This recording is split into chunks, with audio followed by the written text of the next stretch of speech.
Hey guys, welcome to the shop. Now this is an exciting week for me. I got my parts back from grinding for my cutter grinder, so we're going to be putting it back together. Also got several other things I'd like to show you, so let's go in the shop and get started. Well, now these are the boxes that I made for the ways when I shipped them off to get them ground. And they arrived back the other day. I still haven't opened the boxes and looked at the actual ways themselves. But I don't have to look at them to know that these things are in good shape. I had a buddy of mine, and someone you may know, Mr. Robin Renzetti, grind these. He offered, and I sent them to him, and he ground these back true.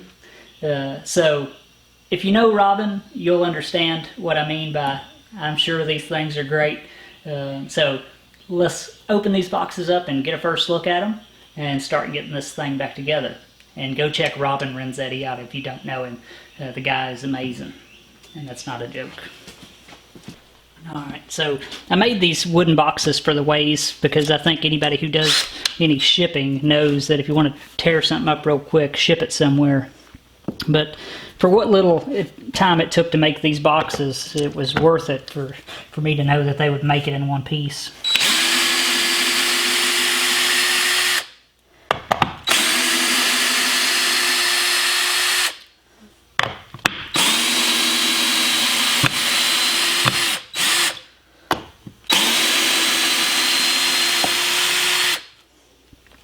Watching Robin Renzetti, wow, he even put them in plastic. Watching his YouTube channel is humbling in a way. It's entertaining and humbling because it shows me just how little I actually know. You know, the guy is really advanced, and he does some real precision work. And just check this out. Now these were in really poor condition when I shipped them to him. And wow, he even wrapped them.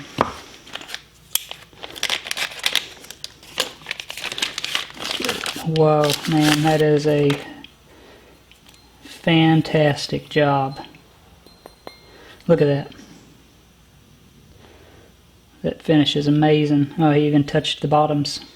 So, good and flat, and probably now the most accurate thing on that entire machine. Let's get these on the machine and, you know, see if we can't get that thing all together. That's going to be nice. And look at that. Thank you, Robin. I really appreciate it, man. That was very generous of you. Well, I finally got some shop stickers made. Got my little goofy cartoon face on there, and they really turned out great. One of my friend and patron, Travis, and his buddy helped me with the design. Had them printed up and shipped them to me, so you can't beat that. Thank you, Travis. I really appreciate it. Man, they turned out great, and I'll have to find a way to get these out to folks. Look at that. Pretty good, huh? I'm official now. What? Huh? What? You excited too? Yeah, for me, this is really exciting.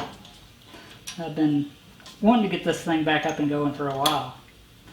And I've still got so much to learn, though. So much. I mean, it's not a trivial thing to run one of these, you know, successfully and safely. You know, not a grinding expert. I've done very little.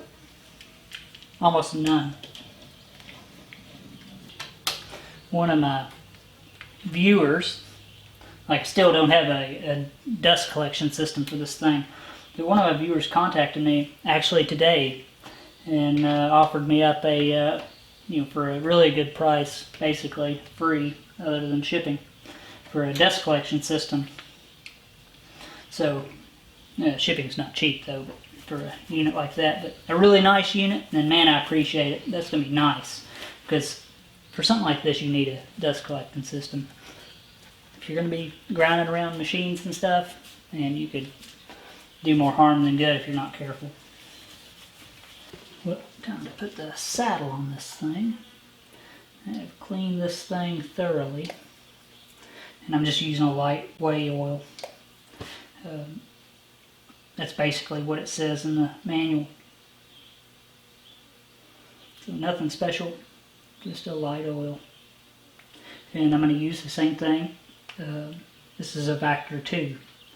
I'm going to use it, same thing in the saddle. I think it'll be just fine. For now anyway, this thing's going to have to get a lot more work done to it anyway. But get this saddle up here. Get it on here without damaging anything. It just slides on here and then held down by 2 little metal strips, where this machine doesn't require or doesn't have much cutting force. It really doesn't take much to hold it together.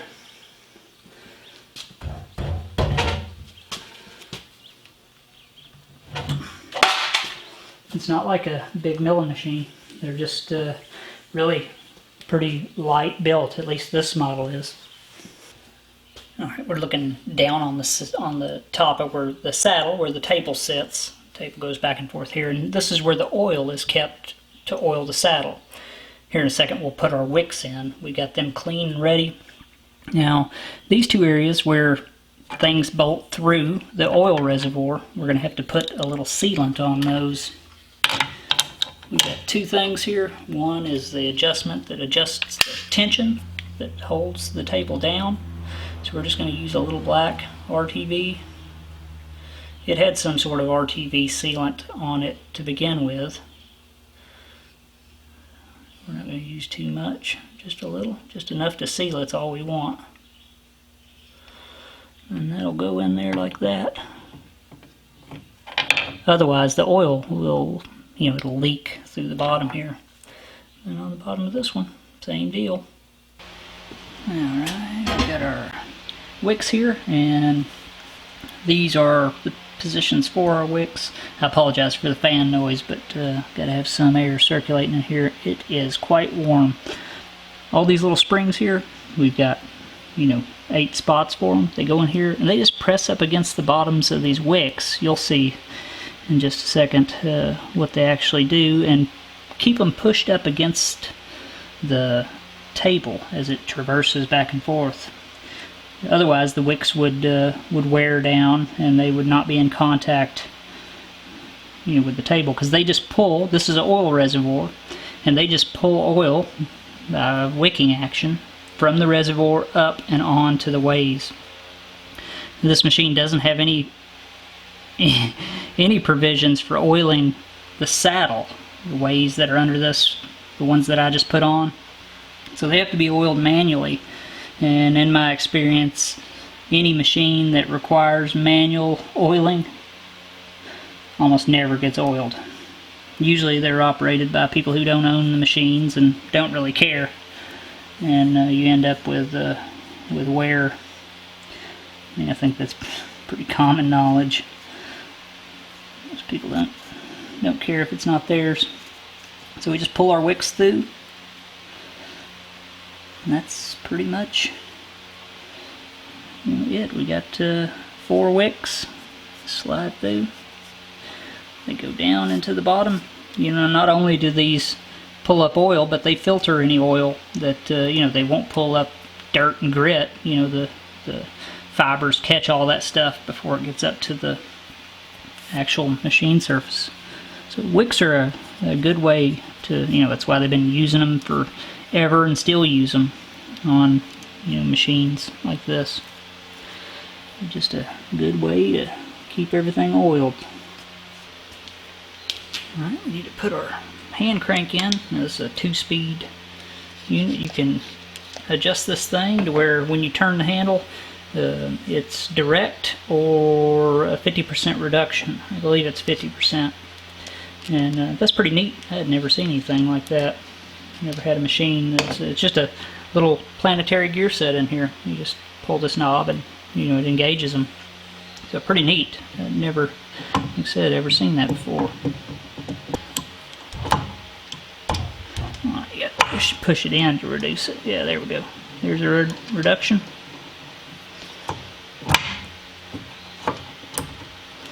And direct. Now let's get the table on this thing. Throw that on the floor. I forgot to put oil in this thing. Better do that first.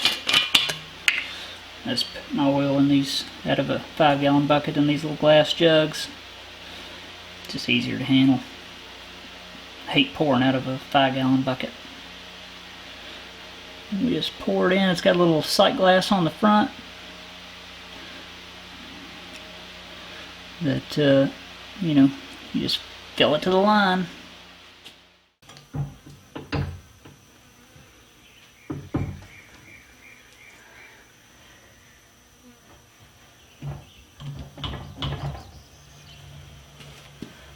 There we go. It's that easy. Well, all that's left now is to put this crossfeed handle in, or the saddle traverse. I actually don't know what that movement is on a grinder, but you can see whoever painted this thing did a lazy paint job. They didn't remove any of the handles or anything. I'd almost rather have, you know, rough original paint than a lazy paint job.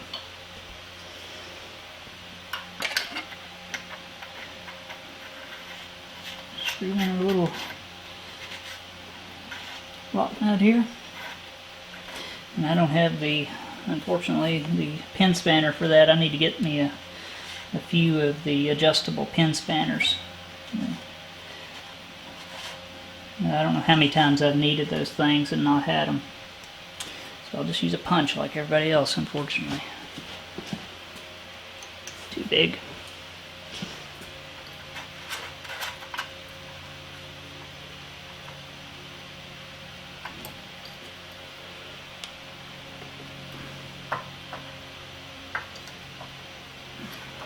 It's tight enough for now. It's not going to fall off.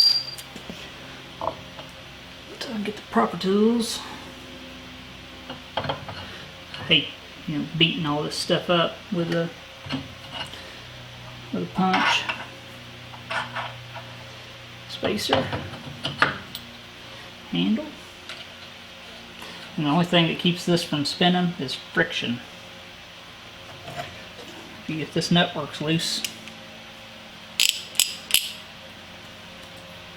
the handle just spins free.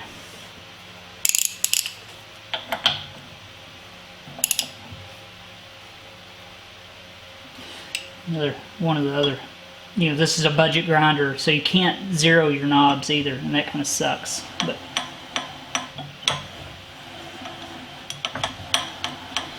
there we go. Together for now. Anyway, now we can use it a little bit. Here's a quick shot of me, my wife, and my dad.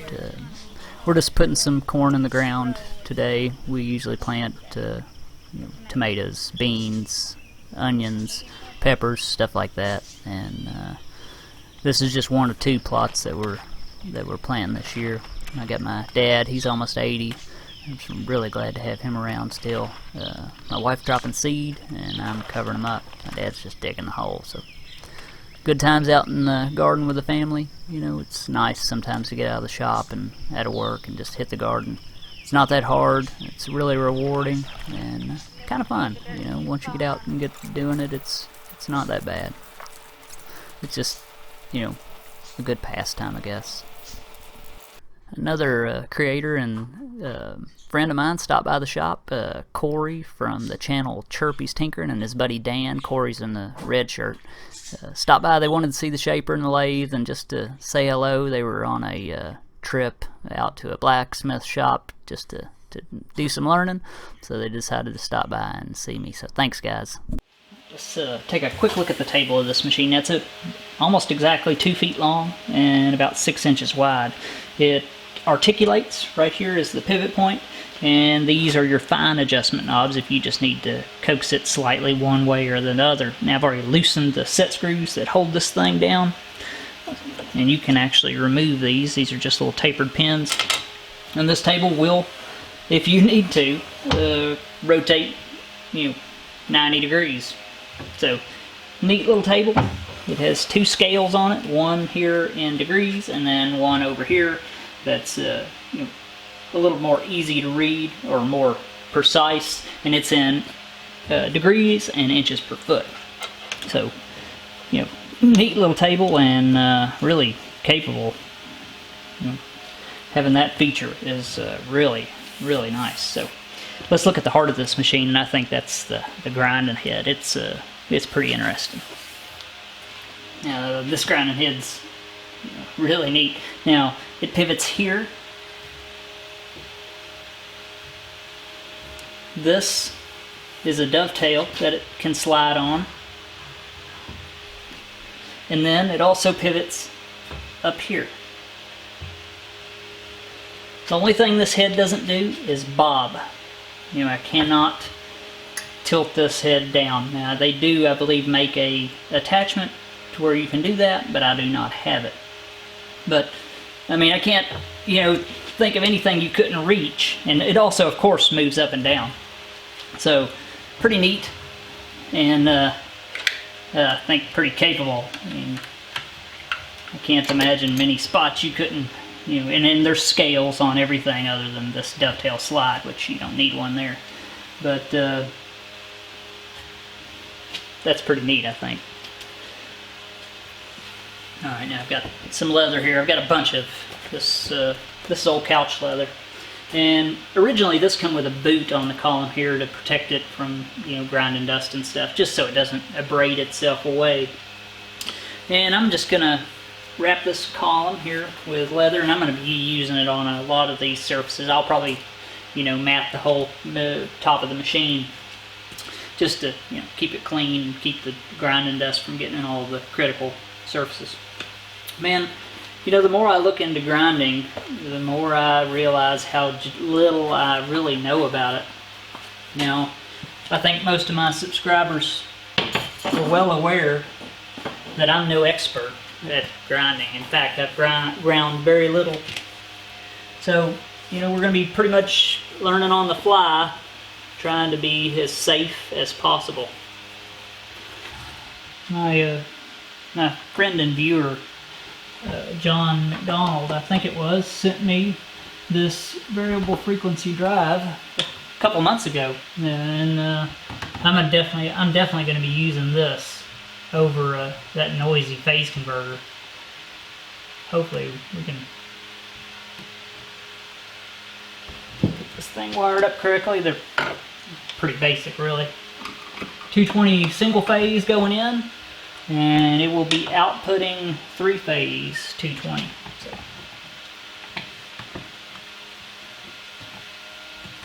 it should be nice and quiet, and it'll allow us to adjust speed. So that's nice. That's a really nice feature. Will get us, if we can find the time, will get us an RPM sensor too, maybe to put on this spindle. That way we can get real-time RPM and feedback and be able to adjust the speed. Should be nice. Just gonna do a temporary job on this. I still have to get a lot of things, optimized and finalized as far as my wiring and everything. But before we go through too much trouble, you got to make sure things are as you want them. And then you can get the right stuff. Not that we're using necessarily the wrong stuff, but not great stuff. Not the stuff we want to use anyway. Come on, Chloe.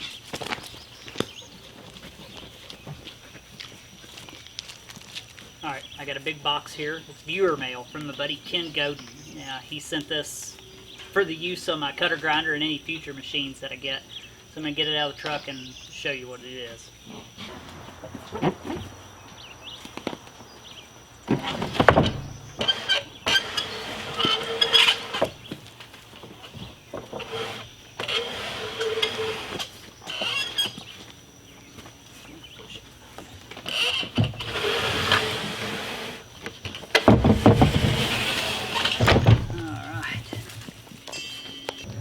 Alright, so I've got the screws out of this thing, and we're just going to get a quick look at it. Now, what he sent is a dust collection system. Now, Ken had bought some equipment from a downsizing grinding place, and he ended up with a few of these and offered me one, and of course said, yeah, I'd take one. So he sent this my way, and I really, really appreciate it.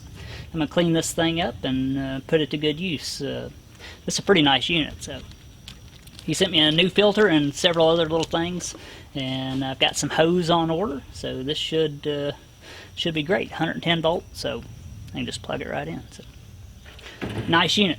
Just got to clean it up a little bit. Well, I got this thing cleaned up, and it actually cleaned up really nice. It had a lot of old carbide dust in it. I probably got, this stuff is crazy heavy, probably 5 pounds, I'm guessing. This and another little bag here. From what I was told, these were strictly used on carbide and with diamond wheels, so that's probably some pretty good dust. You could probably classify it and use it as a lapping compound. I don't know. Just a thought. Got this thing cleaned up, changed the filter, took it outside, blew it out. It was a job, but it cleaned up really nice, and I had to be really careful because that dust, you don't want to breathe it. So cleaned it up, and I think it's good to go. Let me turn it on and show you, how it sounds. It's actually pretty quiet. I got my hose in today, so we're hooked up in here and I think ready to go. So let me show you this, and then we'll go in here and try to grind something.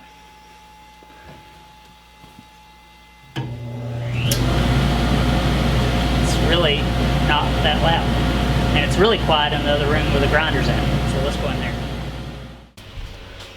Alright, so now before I do anything with this machine, I want it to be perfectly clear that I'm not claiming this to be the right way or the best way or anything, because I am a beginner at grinding, but I'm willing to learn, and I'm going to try to err on the side of caution. It's hard to tell how much to feed into the wheel and stuff like that. I've literally ground probably 3 things in my life, and almost nothing with one of these. I hit a few things with this when I first got it, but that was it. So there's your warning. We're going to be grinding a piece of Chinese high-speed steel. The cutting edge on this is burnt up, and my plan is to just mimic the angles that are already on here and get this cutter back into, a functional state. So that's what I'm going to do. Got my universal grinding fixture here, and that's what we're going to use. This wheel's been dressed and balanced, and I think it'll be just fine. Our collection system will be running in just a minute, so we're not going to be breathing in all the toxic dust. So let's get this in here and get started. Alright, so the top of this tool is what we're going to touch first, and these little angle finders are really good for, getting you in the ballpark. This is a cutter grinder. We ain't got to be exact, not on a piece of high-speed steel anyway. We'll save that for a more advanced time. So it looks like we're about 4.5 to 5 degrees on the top. So we're going to cut that, and looks like about 2 or 3 degrees back. So let's get this set up and start grinding this thing. Alright, so we've dialed in 4 degrees back rake, 7 degrees top rake, 4 degrees back rake. Not because this tool needs that, because that's what it had. I didn't grind it to begin with. So let's see if we can make some sparks with this thing.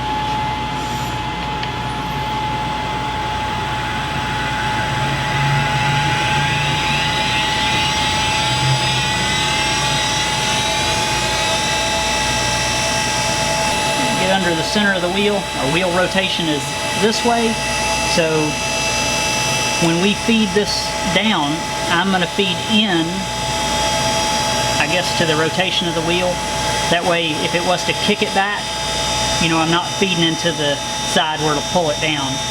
That's just what I think should be done. I'm just going to come down till I touch off. Maybe a little heavy.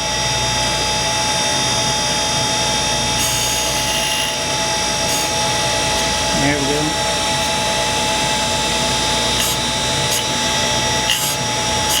And just work it back and forth.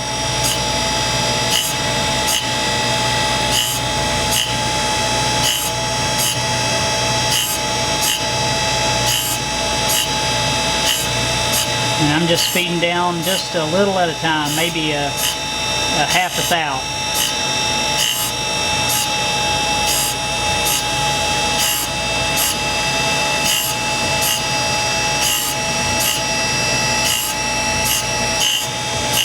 So we feed down, come across, feed, come back, feed down again. Whether that's correct or not, I don't know. But it seems like a fairly safe way to do it.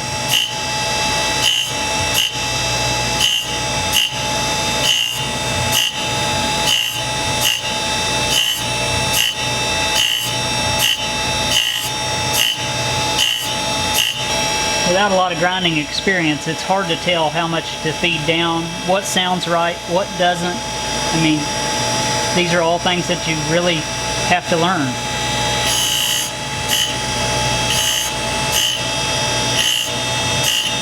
There we go. Top's cleaned up. Alright, let's pull it out of here and look at it.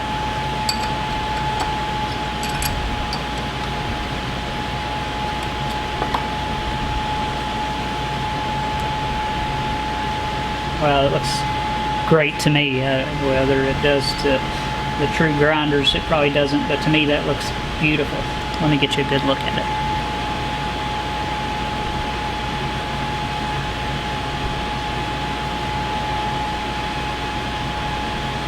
Not too bad. Got some jittery on it, but we're not too worried about that right now. I'm sure that's just the wheel balance and the dress issue probably. But there we go. And that's nice. I like that. Now we need to work on our sides and our front, and that's it. And we'll have worked up our first tool. Okay, so we got our back rake and top rake ground in. Now we want to grind in this facet here, which I'm not for sure what you would call this, some sort of lead. And then we're going to grind in our side rake angle. We're going to do this and this at the same time. And then we'll have to switch to a cup wheel to get this front, because with the jig that we got on the grinder now, I don't have clearance enough to get under the grinding wheel for the front here. So let's go hit this angle and this angle, and hopefully they turn out as nice as the top did, because that looks actually pretty good if you ask me.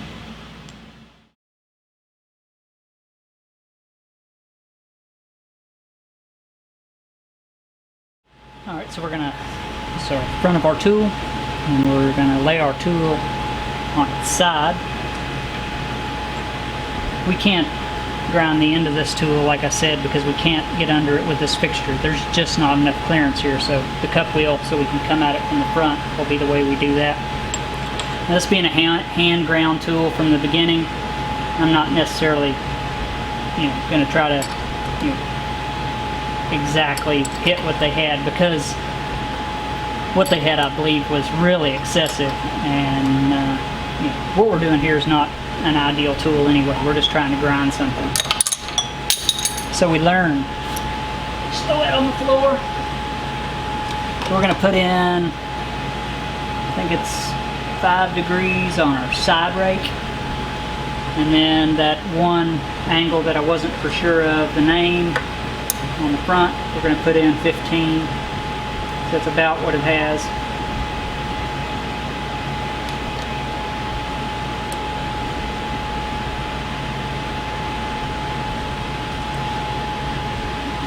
Raise this up.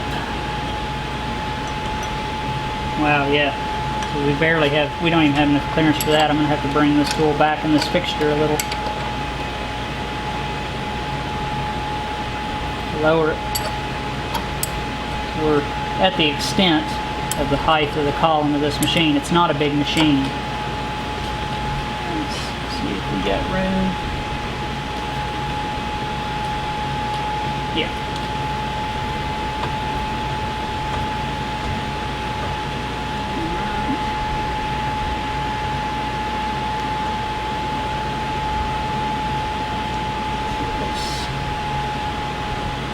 pretty good. Not gonna hit anything. Move away from the wheel and start it.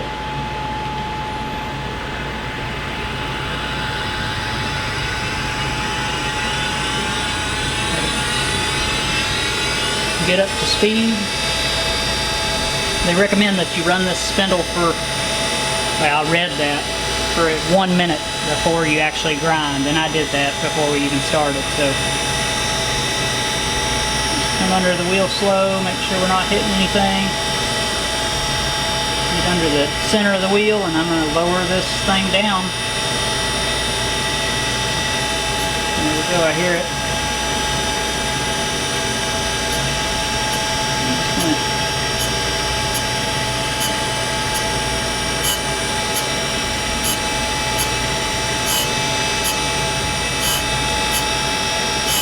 Like I did before.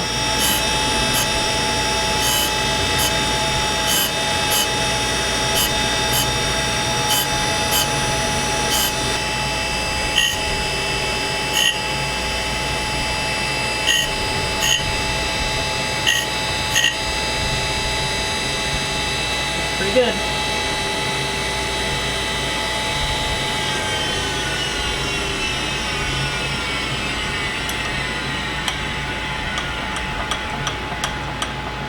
Let's take it out and look at it. It actually turned out really nice. Got a little on that sharp edge. You know, we'll have to dress it with a stone. Got a little bit of discoloration there, but not too bad. I think that wheel is cutting this pretty good. So now let's go switch to our cup wheel and hit this front. And I think we'll call this tool done, other than just a light stoning. I'm excited about this. Alright, now we'll have to change up a few things here in order to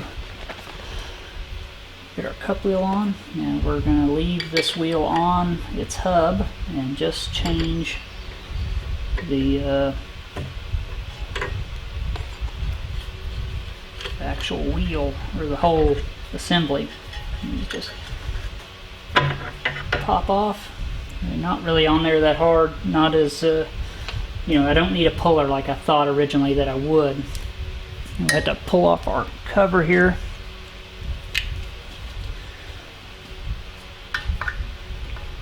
I made, and I'll show you in just a second, I made a actual cup wheel guard because I didn't have one, and I wasn't going to run any wheel without a guard. I can just imagine eating one of these for breakfast, running at 3,000 plus RPM. Well, depending on the time of the day, breakfast, lunch, or dinner. Not something I want to do. So there's our standard wheel guard off. Let me grab our cup wheel guard. Here is the cup wheel guard I made, and it's just a piece of Schedule 40 stainless steel pipe, 6-inch, and I just cut a relief out of it. We've got our mounting bracket. Just bolts to this just like the other one.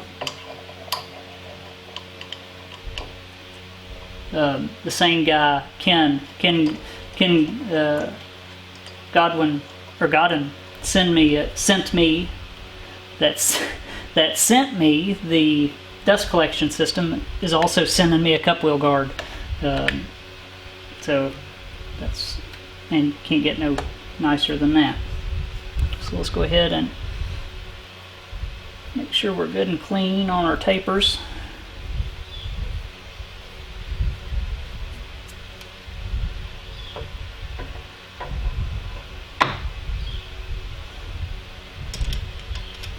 And these wheels, they really don't have to be on there that tight, just good and snug. From everything that I see, it's not necessary to crank these things down. Just good and snug. They're not going to fall off. They shouldn't fall off. Here is our cup wheel guard.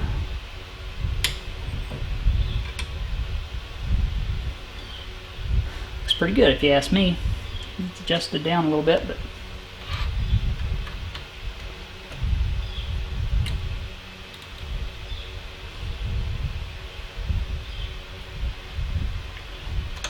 There we go.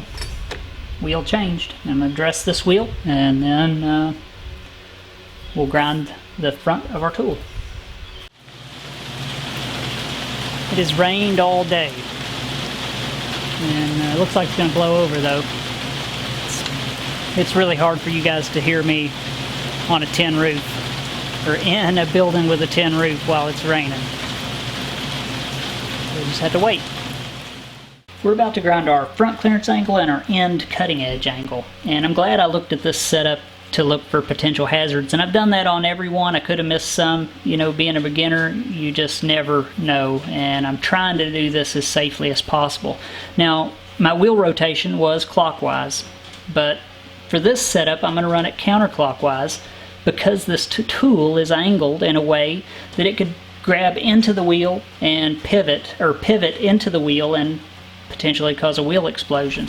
So maybe running counterclockwise, so if this was to work loose or you was to forget something, it just safely moves away from the wheel and doesn't cause any problems. All these things are stuff that you need to account for, and I'm learning as I go. So any of you guys out there looking into this stuff, think about, you know, the angle of approach and wheel rotation and all that, because it seems like it matters to me. That could potentially cause a big problem if you was to forget something. So that's what we're going to do. Let's grind in our angles, and hopefully we get a good usable tool. Run the other direction.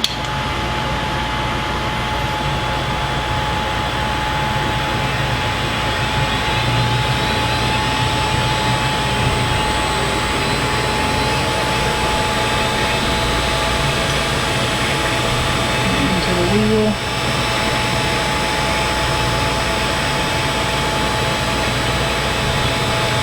Touch. This is a 60J wheel.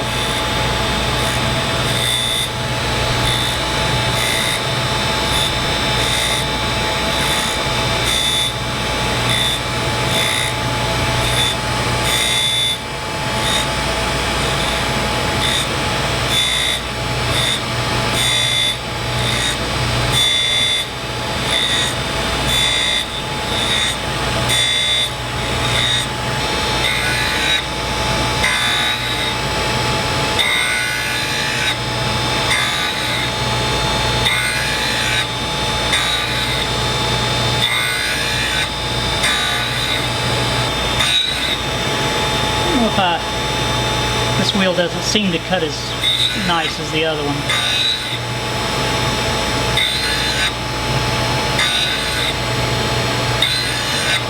But it's probably just me.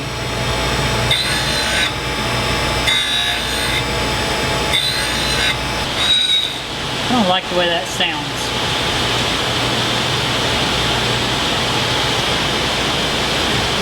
Let's stop and look at it and see what our issue is.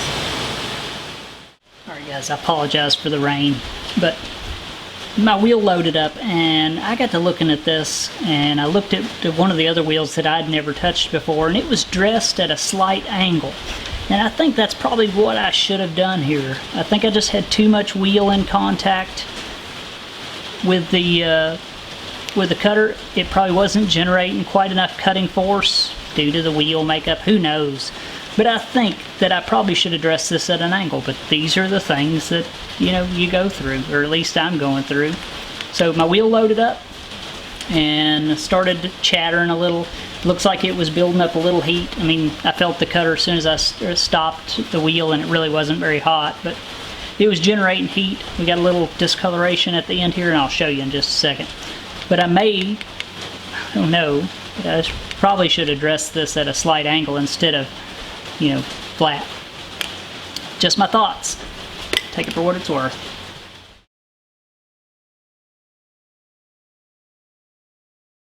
Alright, so at this point it should be pretty obvious that I'm not a professional cutter grinder. But this is a usable cutter. We generated a lot of heat on that last one, but I don't think it got any hotter than I normally would get it with a bench grinder.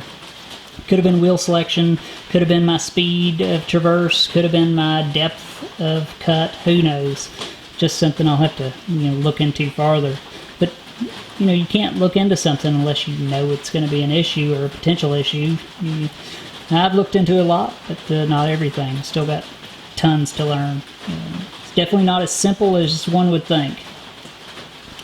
So there it is. Not too bad. My angles are good. They're what I wanted. Just that last grind didn't turn out that well.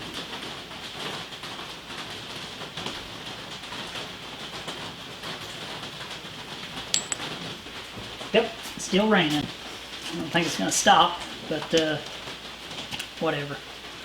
This is a complicated machine, and grinding is not easy. And definitely this was not a tutorial. It is not as easy as it seems. I still got a lot to learn, but I'm happy with the results. I'm just glad to get out here and get my hands dirty. You can research this stuff till you're blue in the face, but if you don't know what potential problems you're going to run into, you don't know what to necessarily look for, and grinding is a complicated procedure. It really is. It's not simple. But I think we're going to get good results on this thing. I mean, people do, and that means that we'll be able to also in time. I'd like to thank a few people. I'd like to thank Ken for the vacuum system on this thing. That's awesome. I really appreciate it. Jim for my fixtures. He's hooked me up. Robin for doing the ways on this thing. I can't think of anyone on the planet off the top of my head that I would rather have had done them. So thank you, Robin. I really appreciate it. Sandy for the actual opportunity to get the grinder. And John for the variable frequency drive. So I got a lot of people to thank. I want to thank my viewers, because I wouldn't be doing this YouTube thing if it wasn't for you guys. I'm going on 12,000 subscribers at this point, so that's amazing to me. I would have never have thought that. I was happy with 12. All my patrons, you guys are awesome, and I really appreciate you guys hanging in there with me. It's just a learning process. That's what we're doing. So hopefully next week we can get some better results, maybe, unless we run into something else. Who knows? I never know from week to week what's going on. I still wing it. So thanks, guys. I really appreciate it. If you haven't, make sure to subscribe to the channel by clicking on my little guy up here. Hit the bell for notifications, and I'll see you next time.